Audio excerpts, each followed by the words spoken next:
You have a collect call from an inmate at the Washington Correctional Center. To accept the call, press 5.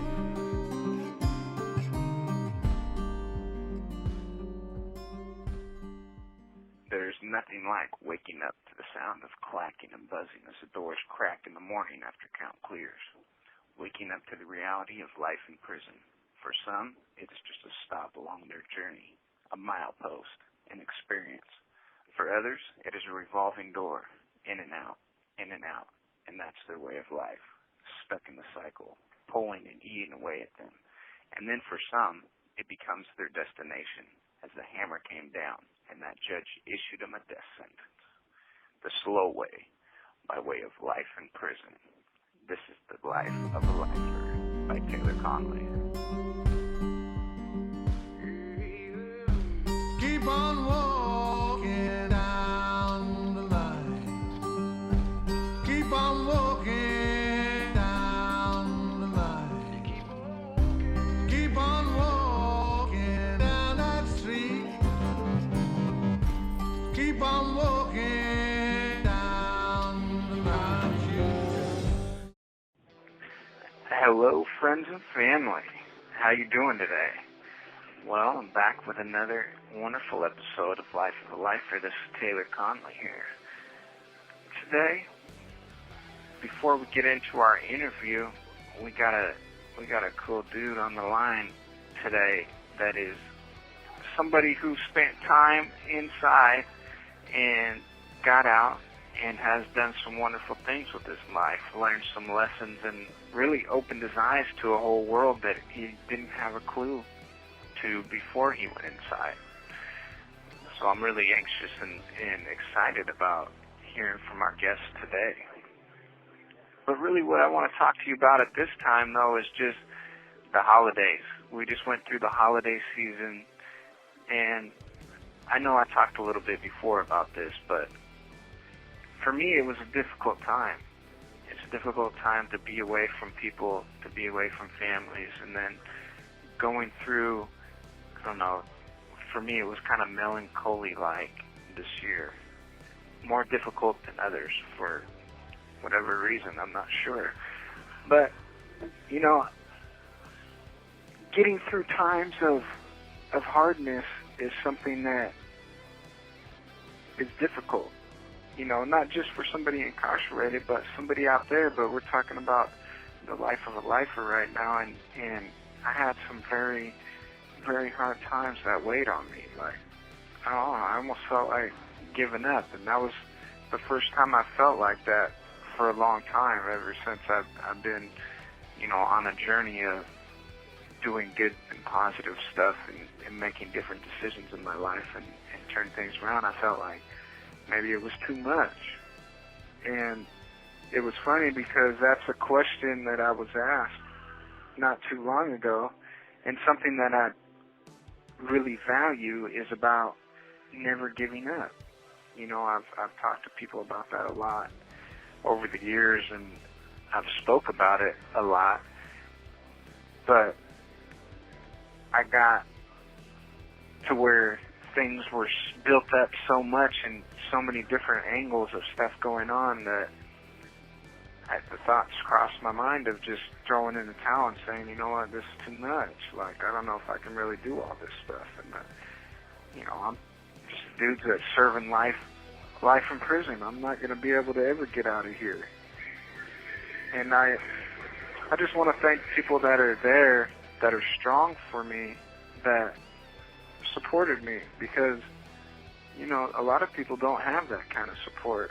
Somebody that will actually be there for them in those low times.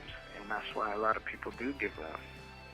Because having that support, having somebody there that you can talk to about that stuff is, you know, everybody needs that.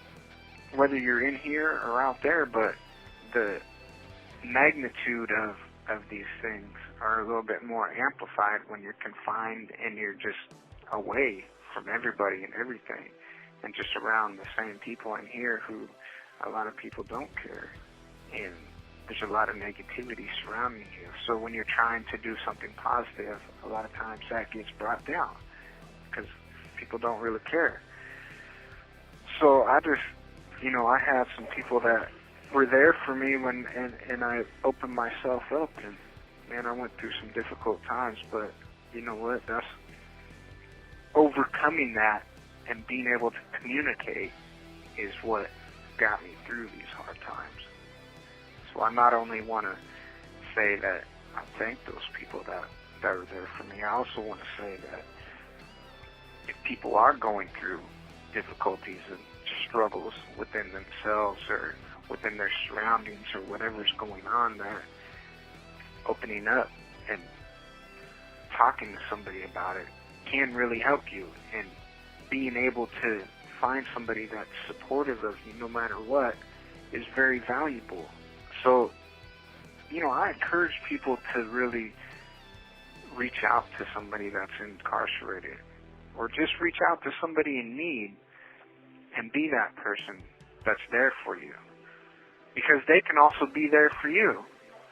They can also be that person that's there for you when you need somebody. Because when you're there for somebody else and you care and you're not expecting anything in return, you're just there because you care, that goes so far in life. Like, that's more valuable than anything that you could ever buy, anything that you could ever give anybody, as far as like something physical or something like a piece of jewelry or something that is monetary. Actually caring about somebody, just unconditionally caring and loving and being there through what they're battling, through what they're going through. It means a lot, especially when you're in a position to where you're serving life in prison, and sometimes you question whether it really matters. Like, what's the point? Sometimes I get that thought in my mind, and then I revert back and I got to think about it. It's like, it doesn't matter that I'm doing life in prison. I do believe that I'll get out one day. I hope, I have that hope. Hope is also a powerful thing. And so when you have that hope and you have somebody that cares, and you have a vision, and you have a purpose. So finding that purpose, but ultimately hope, care, and purpose is what has pulled me through the difficult times. And I think that if more people reached out and had compassion and just showed that they cared about another human being to when they might not have anybody that cared, that could actually make a significant impact in an individual's life, and a significant impact in society's life as a whole. So, anyways, that's just a little something that, I'm going through, something that's going on, and I'm getting excited, though, through all the tribulations and setbacks that we've had throughout trying to get all this stuff together. Finally, we were going to be able to put out this album, the Free Taylor Project. We've put it all together, and I'm really excited about that. I'm looking forward to it. I'm looking forward to really actually hearing it, and seeing what happens, because I know that things are possible. Nothing is impossible. And when you look through that lens of nothing being impossible, we're able to accomplish stuff like I'm doing life in prison, but we still were able to come together with my good and close friend Caleb Twidwell, and through everybody that made it possible, put this album together that we wrote in prison, some over 5 years ago, and now we're going to put it out and see what happens with it. But at the very least, it's a great accomplishment, and I hope that you'll be able to tune in and check it out. It's going to be available wherever you find your music at. We'll have it there, and if not, just let us know and we'll get it there. It's something that has a different compilation of different music on there. The way that it's put together is incredible. The way that the journey was traveled through to even get it to that point is amazing. And I I'm just grateful, and I'm happy to actually see this thing happen. So I can't wait, and I hope that you check it out. We'll do some previews and samples on here. We'll have another later episode, maybe next week or the week after that, to where we'll be talking more about it. But yeah, so look forward to that, and appreciate it. And here we're gonna get our guest on the line. So you guys have a wonderful New Year, and I hope that all your New Year's resolutions will come true. And stick to it. Make a plan. Make goals that are tangible, and build on those, and you will achieve whatever it is that you want to achieve, no matter what. It is possible. Okay, so we got Mark Jackson on the line here. You there, Mark? I am here. Hey, how you doing today, man? I'm doing great. How are you getting along? I'm doing all right.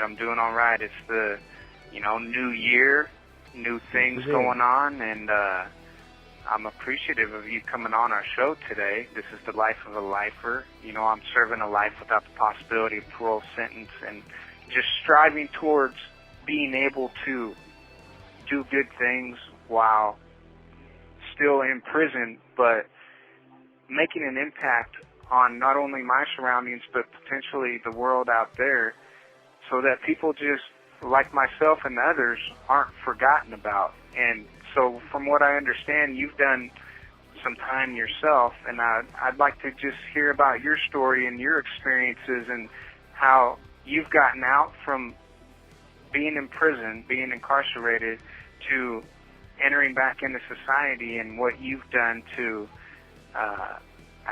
better yourself and work as well in helping others, because that's, from what I understand, what you've been doing. You wrote a book, you've done all these things, and we want to hear about it. Well, I'm honored to talk to you, and I hope your listeners enjoy this and get a lot out of it. But yes, I will tell you about my crime. I was a stock market trader for over 30 years, and I made tens of millions of dollars trading stocks. And I could have retired. I'm 65 years old today. I could have retired in my late 30s or early 40s, but I got addicted to the power of money. And one thing about the stock market that was very enticing to me, and is enticing, I think, to a lot of people, is you can make or lose a lot of money very quickly. It's not like investing in real estate, where you maybe buy something and hold on to it for 20 years. You can buy and sell a stock within minutes. And if you are on the right side of the trade, you can make a ton of money in minutes. And that's really, it's almost like a drug. It's a real high. It's a very powerful feeling to make a lot of money. And so even though I didn't need to do this, I raised money from outside investors, because I thought if I had more money to invest, I could make more money. Well, I promised rates of return to these people that were higher than the norm, which should have been a warning sign to them, but because they trusted me, it wasn't a warning sign.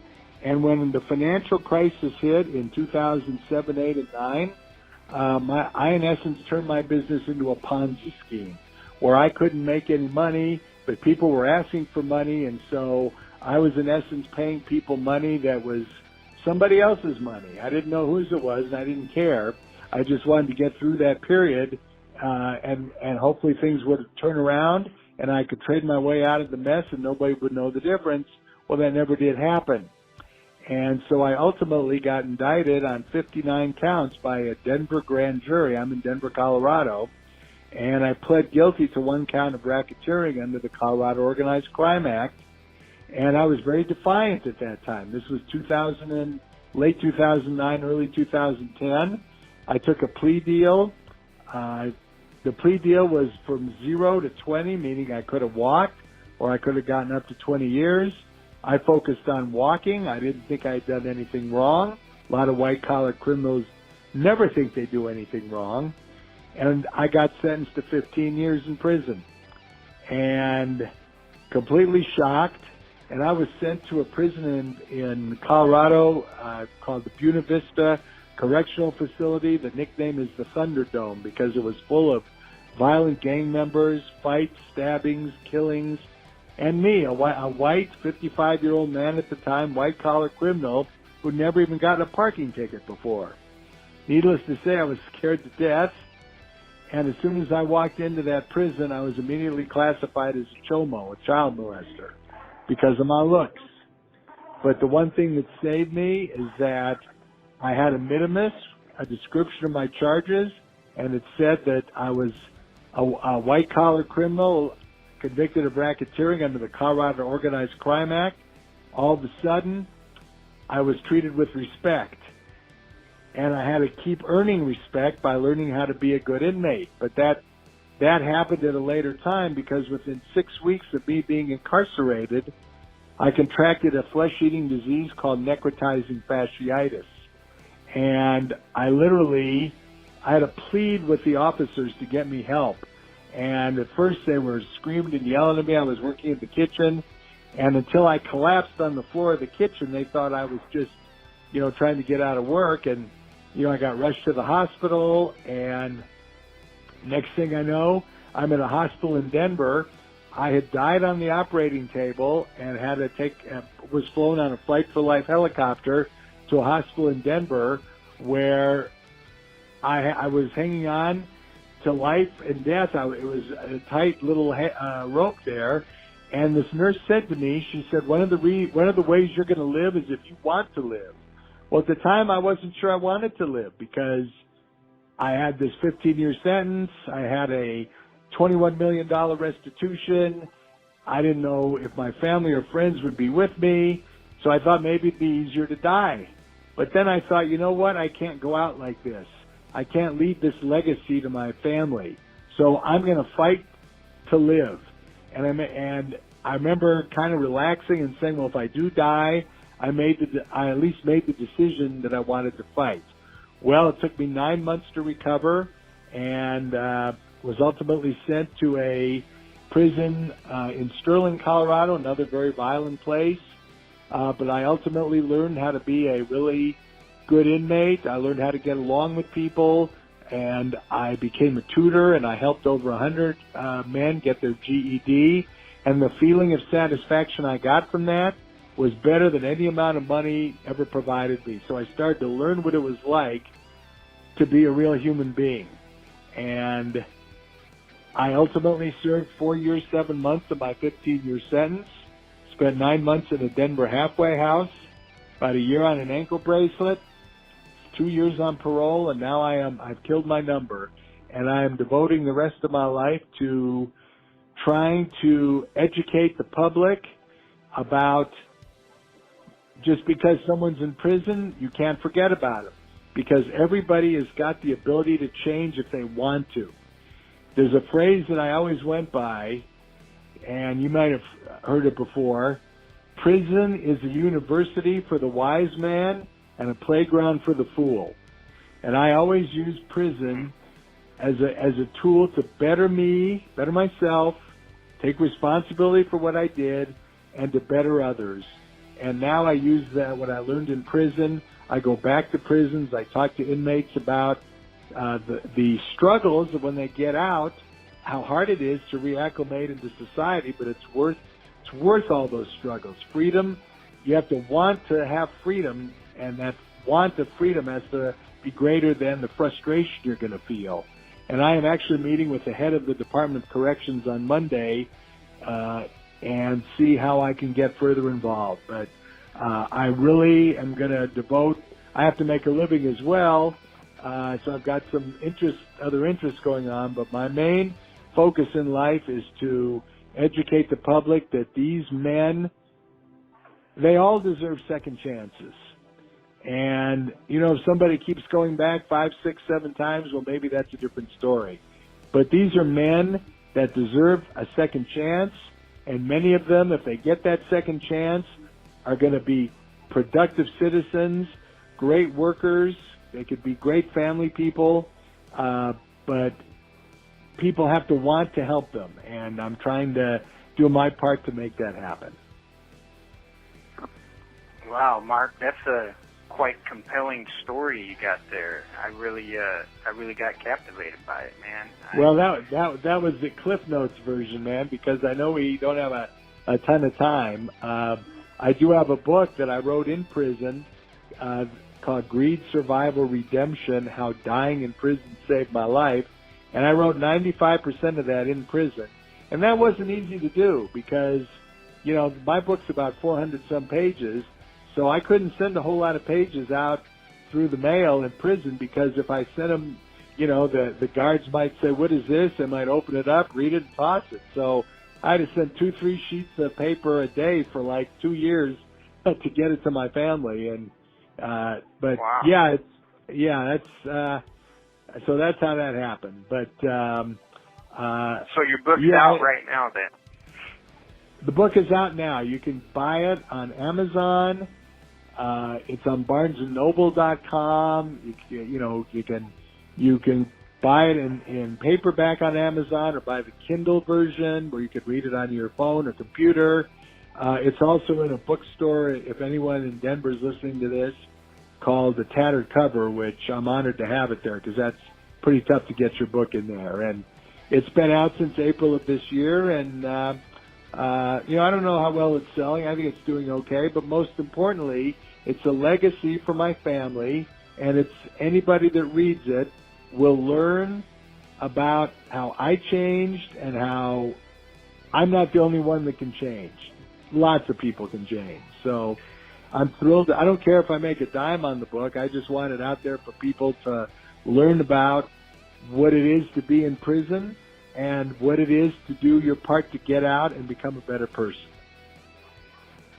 Yeah, I think that's great, man.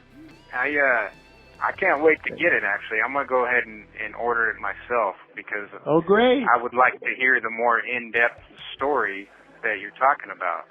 And what really stuck out to me, besides the fact that you went through all that trauma while you were in there of almost dying, and coming back, and how that basically kind of changed the trajectory of your life. But, that's right. And I mean, that's heavy duty right there. But thank you. The fact that you went through all this stuff, and you'd never been in trouble in your life, so you weren't really familiar or acclimated with the system or any of the types of people. Like you'd never really interacted with these types of people before. Not at all.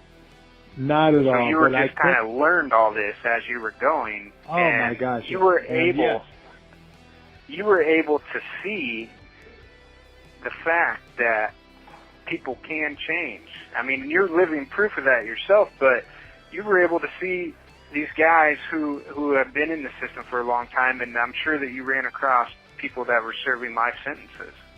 I was cellmates with a couple of them. You bet.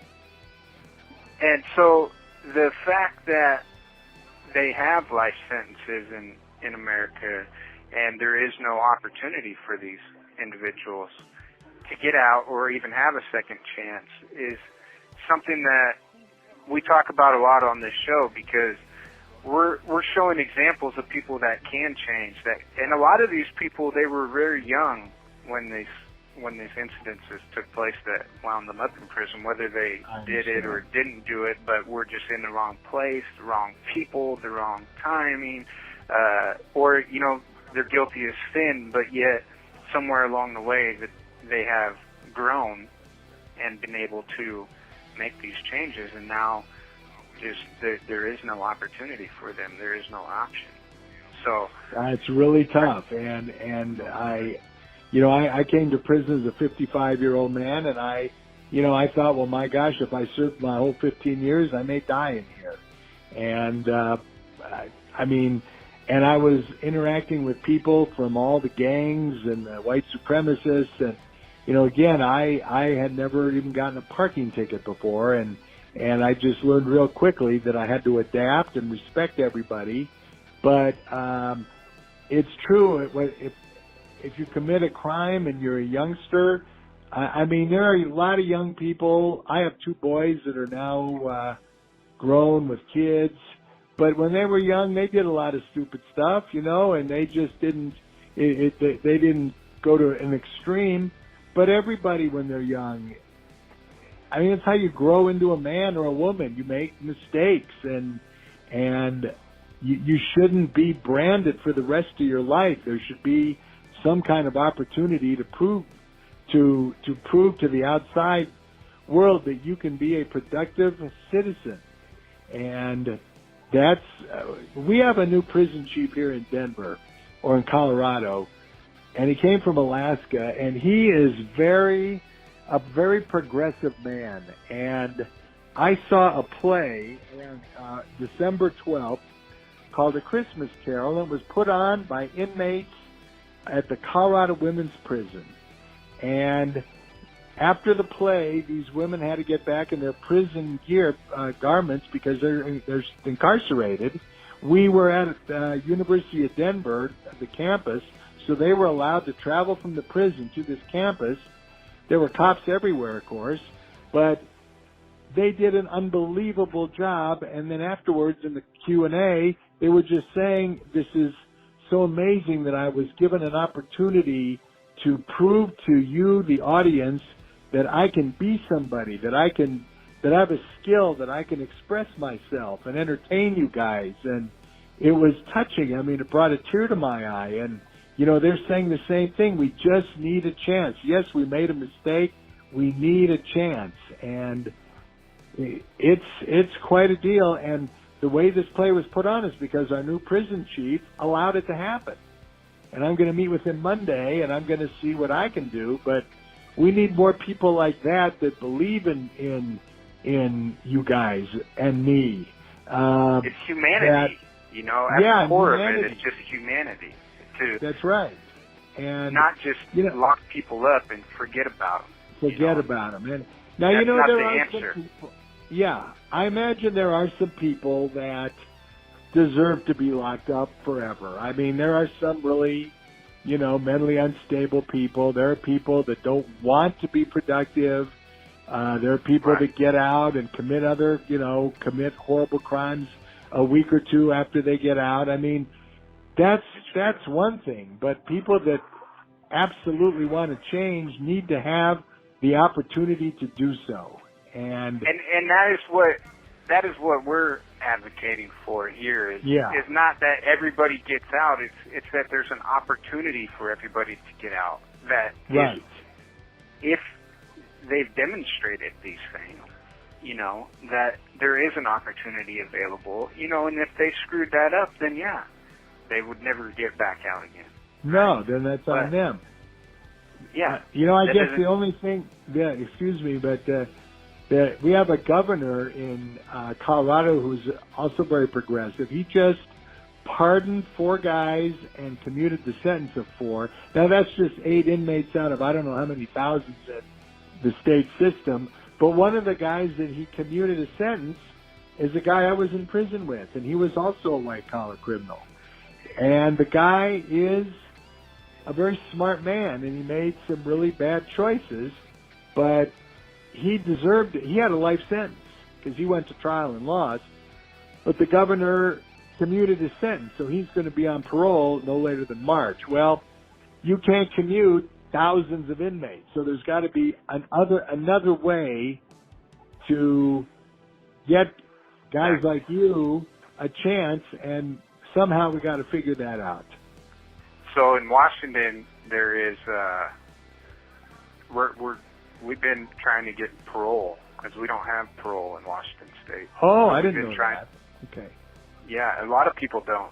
Most of the people that I've talked to in Washington State don't even know that Washington State doesn't have parole. But it hasn't had it since about 1984, somewhere around Oh, there. my goodness. That's not right. That's not right at all. And so there's a bill in the Senate right now which is supposed to be going in the next session, which is a short session. It's Senate Bill 5819, and it would basically establish a parole system for long-term individuals. After 20 years, they would get a review, right? Okay. They would get to have the review. And basically, what it would do, it would enable individuals the opportunity, but you would have to pass, you know, like a rigorous assessment and meet the requirements, and, you know, obviously that's necessary. I understand that, but it would provide an opportunity for individuals. And so that's why there's going to be a candlelight vigil in Olympia, which is the capital of Washington, and at the actual Capitol building on January 20th, and they're going to light a candle for all there's 1,300 individuals right now that are sentenced to basically die in prison currently, that with sentences that exceed their life expectancy. And so they're going to light 1,300 candles. And, you know, my good friend and brother that I served time with, Caleb Twidwell, he's going to be singing a song that I wrote that he helped me to write. It's about, you know, basically serving life in prison. And it's called So Cold. It's out there. It's available on all the major outlets to receive music. But he has recorded the song. He's going to sing that song there at that candlelight vigil and dedicate it to all the 1,300 people that are currently sentenced to die. So hopefully, that's wonderful. Yeah, hopefully, man, that you know, people are going to hear it. But there's a lot of opposition. You know, there's a lot of people that don't want to see that. You know, they're really opposed to it, and I just wish that people would, you know, look at individuals instead of just hating everybody. That, you know, if they've made a mistake, they've done something. A lot of people have a lot of remorse for different things that they've done and have overcome a lot of obstacles, and now they're just, you know, that's the answer, just to waste away in prison when a lot of good can be done, you know? Like, myself. I get it. I totally get it. Yeah.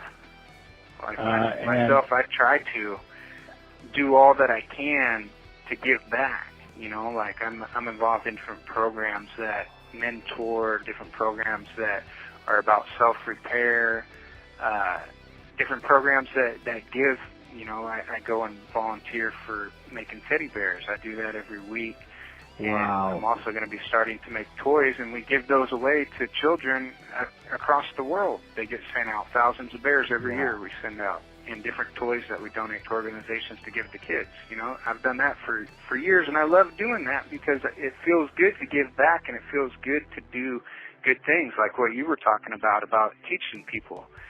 You know, I think that there's a lot of people that do that kind of stuff and are actively making positive changes, and if they were able to be released, would be able to do things like what you're doing right now, and that is go back into prison and also deal with people that are getting out of prison and help them. But not only that, young kids that were in the same situations as like what I was in. I you know, went to juvenile and stuff when I was younger. I went to a behavioral modification program in Mexico, and then another one in Jamaica that was really horrible when I was 15 and 16 years old.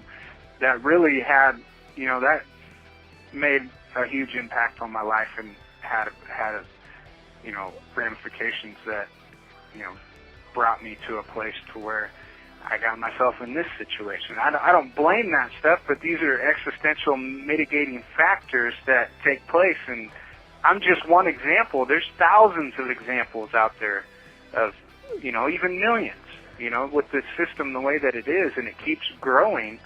I don't understand how anybody could ignore that and see that the way that the system is going has to change. There's no possible way. They can't afford it. The money factor alone of how much money it costs to incarcerate people, it just cannot be sustained at the trajectory it's headed on. You know what I mean? It can't. But you know, you're right when you said that people forget about you when you go away. If you haven't been incarcerated, or if you don't know anybody that's been incarcerated, or you haven't had a family member, you know, it's really hard for the average person to have any, I don't know if sympathy is the word, but any desire to see these guys get out. And And again, I'm so blessed that I was able to get out after 4 years, 7 months. I could have easily done 15 years, and at age 55, that could have been a life sentence.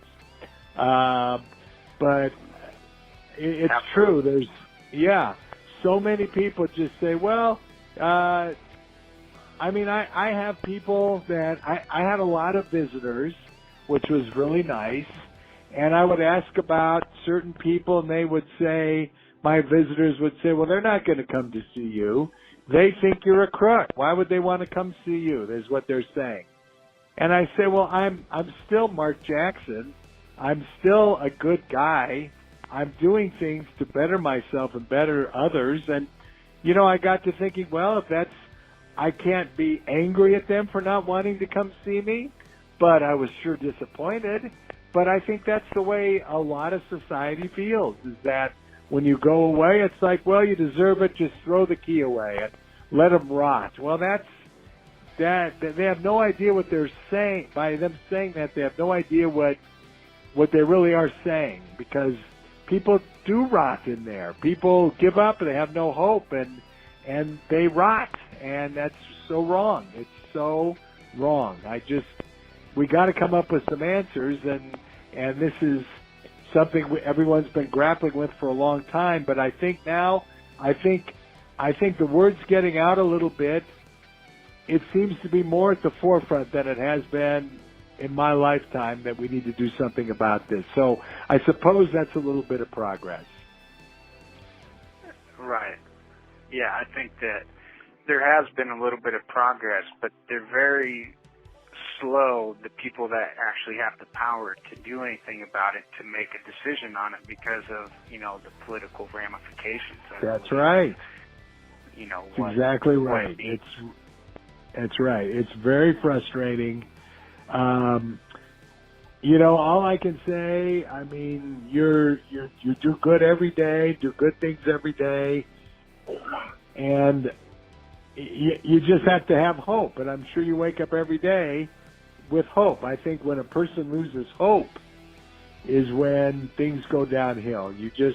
Even in real life, if somebody's battling a depression thing and they lose hope, or they're having a hard time finding a job, or they can't get married, or they can't whatever, and they lose hope is what keeps you going. And whether you're incarcerated, whether you're free, as long as you keep that positive attitude and have hope that things are going to turn, you have a good shot. That's the best you can do, in my opinion. And people will work to try to change the system. I mean, I'm going to do that. I am doing that. Absolutely. Hope, you couldn't have said it any more better, I don't think, in that hope is what gets people up in the morning out of bed, right? Whether you're free or incarcerated. Right. I think when you're incarcerated, it might be more magnified, but that's not to take away from, there's a lot of people that don't have hope that are in the free world. It. Oh, I know. And so, I know it's magnified in prison. And you know what I tried to do? I knew I was incarcerated. Physically, I was incarcerated, but I just made sure that my mind was not incarcerated. And that's why I was able to write the book, and that's why I was able to help tutor inmates, and that's how I was able to get out of, not cower in my cell, but get out and walk the yard and work out with weights and do what I had to do to be part of my new society. It was the hope and confidence that things were going to get better. And there were a lot of guys that just gave up, that just let their appearance go to pot and stay in their cell, and you just got to have hope, and I just, that's why I say my mind stayed free. I knew I was incarcerated. We got locked down all the time for fights, for killings. Years ago, the prison chief of Colorado got murdered by an inmate that had just gotten out of prison. We were locked down for almost a month. So I just never let that get to me. I just said, okay, physically I'm locked down, but mentally I could still write, I could still read, I could still have my television going. I could still, do things like that. I just never let it get the best of me.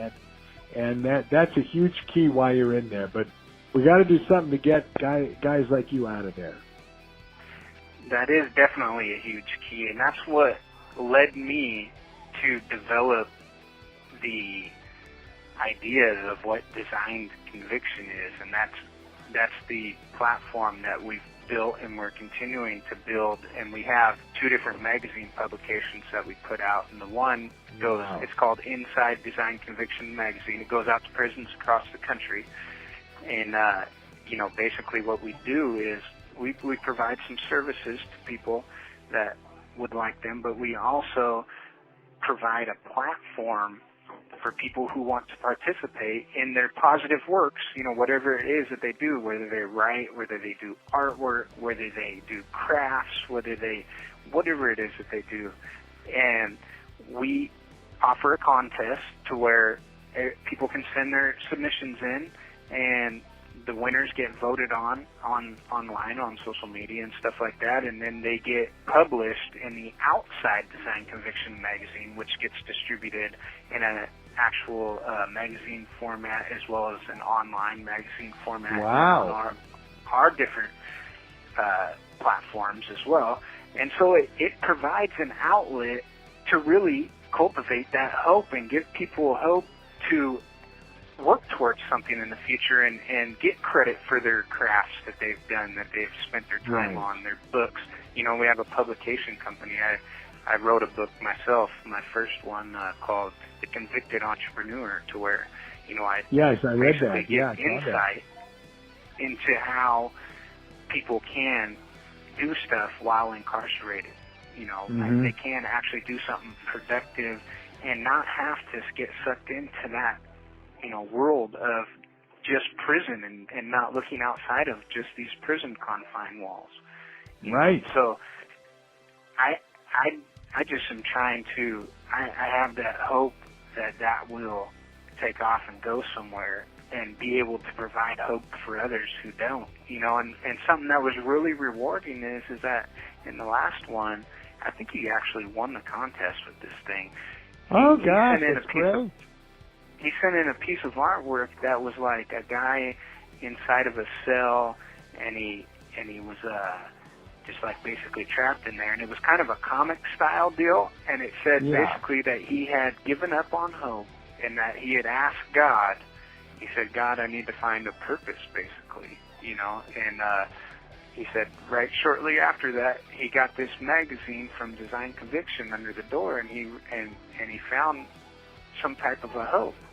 And that really sparked this guy to do something with his arts and crafts that he'd learned, and it gave this guy hope, man. And that was the biggest satisfaction and joy I've ever gotten out of anything that I've done. See, and that's great. And it's similar to when guys got their GED, and a few of them would come up to me and practically be in tears and say, my mother or my wife or whoever will be so proud of me that I got my GED. It brought tears to my eyes. And wow, I actually made a difference in these people's lives. And I did it behind bars. So imagine what I can do if I ever get out of here, And again, I'm just blessed to have gotten out, but I'm not, a lot of guys say to me, why do you keep going back into prisons? Why do you keep wanting to help? That was a bad period of your life. Just brush it under the rug and move forward. Well, to me, that's disrespecting my sentence and disrespecting anybody else that's in prison that wants to better themselves by saying, oh, I'm just going to brush it under the rug and pretend it never existed, because it did exist, and there's a lot of people that could use my help. And if I can do anything, if I can help one person have hope or expedite their release or whatever, it'll be great. And so I will never forget that I was in prison, and I will always work to improve the system. And that's what I'm going to do until my dying day. I think that's a very, very commendable thing to do, and that's another good point is the volunteers of people that come in to support different programs and stuff like that within the prison. We wouldn't really have a lot of these self-help and a lot of these different avenues of people to be able to work on their change and transformation within themselves. If it wasn't for people like you and other individuals that go in and support these programs that are within the prison, that are offered, and only will be offered with the help of, individuals that come back in, whether they've been inside or whether they just do it out of the kindness of their heart because they want to make a difference, Right, right. And that is so amazing that you do that and you continue to do it because, it's hard. It's hard to find people that are willing to do that. And it's also hard to get people in, especially if they've served time already. I don't know about how it is in Colorado, but in here, in Washington State, they make it very difficult for people to come back in to try to, do different volunteer stuff and do different work within the prison system if you've done time. It was tough for me, but now that I'm out, it's a lot easier. But even when I was on parole, I was able to get in and help, but I had to go through a tremendous amount of background checks and all that kind of thing. So it was hard, but I got it done. It's not easy to do that, but it really makes a big difference, man. So I'm sure that those guys really appreciate it, and it's doing something with a purpose, and I believe that is probably one of the most fulfilling things you could ever do in life is finding a purpose and living that out, doing that. Right. Absolutely. Absolutely. And you're absolutely right about that. I may not have any money today like I used to, but I'm a much better human being, and I've got a much more divine purpose in life than I ever did. So you're absolutely right about that. Absolutely, yeah. I view money as a tool to do good with. People can do good with it, or they can do bad with it. I guess they can be greedy, as it is oftentimes done. But you can also take money and do a lot of good with it as a tool. That's right. So, that's right. I think that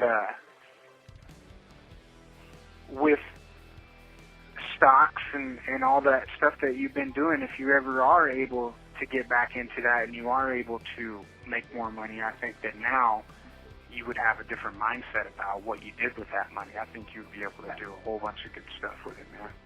Totally. It'd be a whole different deal, and we'll see what happens. Again, my wife and I, we are just making ends meet, and that's not said as to elicit any sympathy. It's just the facts. But she loves me, I love her, and we're having a good life, and it's only up from here. And my mission is to help guys like you move forward. And if there's anything more I can do besides talking to you today, please let me know. I appreciate it, man. I really do, and I hope that I would like to maybe visit you again and talk to you again at a later date, kind of get an update on how things are going. That would be my pleasure.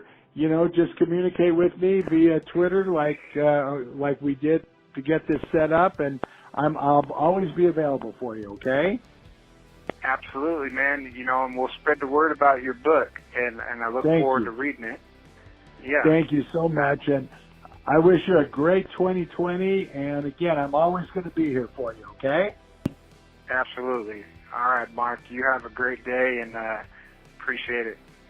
My pleasure, man. God bless you. You take care of yourself.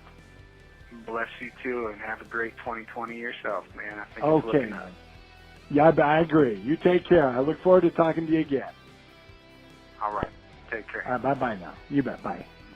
Bye. Hey, that was a great interview. I'm really appreciative to Mark Jackson for coming on here. He took time out of his busy schedule to come and give us an interview, and that means a lot to me. And I just appreciate all the people that's been supporting us and helping us to really spread the word and get the message out here about reform, change, and just giving a voice to people that serving the life sentences and really making awareness about what's going on within our institutions across America, because a lot of people just don't even really have a clue or an idea about it, because we just get locked up and the key gets thrown away and we're never to be heard from again. So I just really appreciate that. I want to give a shout out to my boy Seth Anthony, who's been supporting us.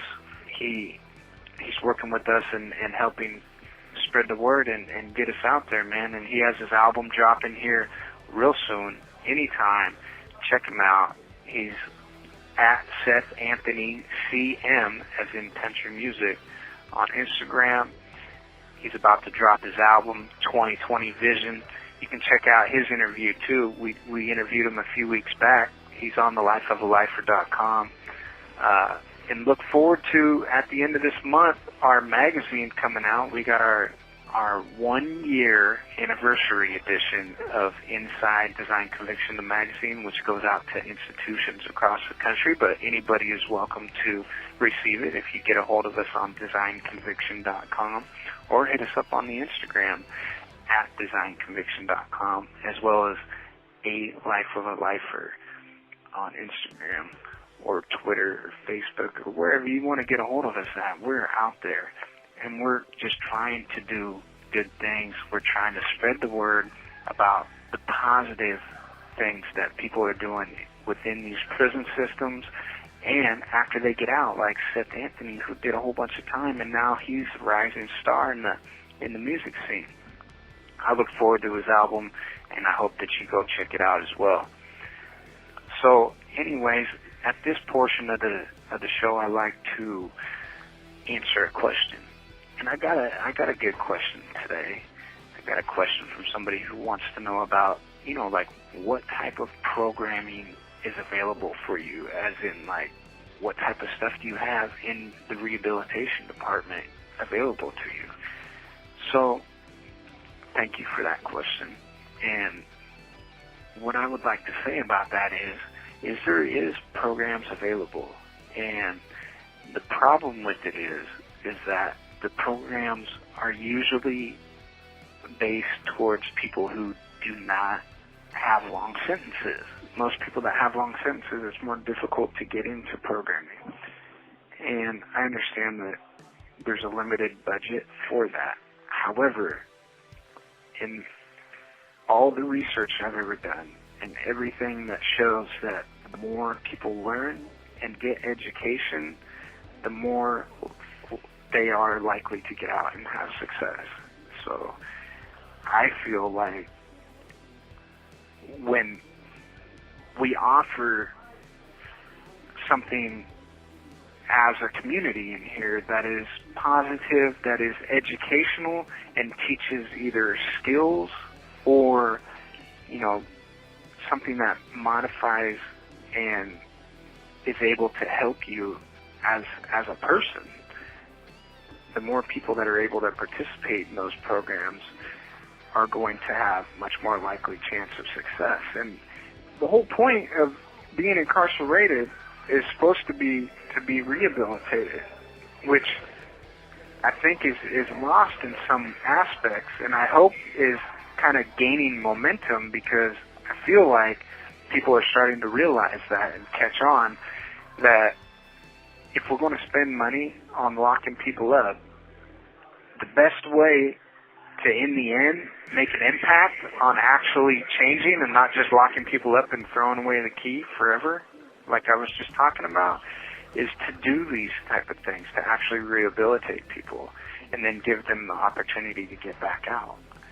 So I just really would like to see more opportunities for people to participate in these programs, and especially open it up and make it available for people with longer term sentences, because then that opens the door for, hey, let's take another look at this person. Look at all this stuff that they've done.